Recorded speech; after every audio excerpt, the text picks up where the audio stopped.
ఈరోజు రాజ్యాంగ సృష్టికర్త బిఆర్ అంబేద్కర్ గారి 135వ జయంతి సందర్భంగా ప్రజలందరికీ కూడా శుభాకాంక్షలు తెలియజేస్తా ఉన్నాం.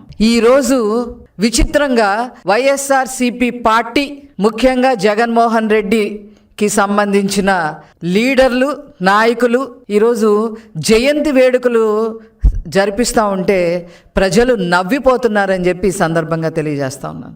మీకు అసలు అంబేద్కర్ గారి జయంతి వేడుకలు జరిపే హక్కు ఉందా అని చెప్పి ఈ సందర్భంగా నేను అడగదలుచుకున్నా. ఒక దళితుడిని చంపి డోర్ డెలివరీ చేసిన ఎమ్మెల్సీని పక్కన కూర్చోపెట్టుకొని రెడ్ కార్పెట్ పరిచిన జగన్మోహన్ రెడ్డి పార్టీకి అంబేద్కర్ గారి పేరు తలిచే హక్కు ఉందా అని చెప్పి ఈ సందర్భంగా నేను అడుగుదలుచుకున్నా. ఇసుక మాఫియా గురించి ప్రశ్నించిన వరప్రసాద్ని సగం గుండు కొట్టించారే, మీకు అంబేద్కర్ గారి పేరు తలిచే హక్కు ఉందా? అదేవిధంగా మద్యం ఏరులై పారుతుంది, మాఫియా నడుస్తుంది అని చెప్పి ఒక దళితుడిని ప్రశ్నిస్తే, దళితుడు ప్రశ్నించి హత్య చేసిందే కాకుండా దాన్ని ఆత్మహత్యగా చిత్రీకరించారే, మీకు అంబేద్కర్ గారి పేరు తలిచే హక్కు ఉందా అని చెప్పి ఈ సందర్భంగా అడగదలుచుకున్నా.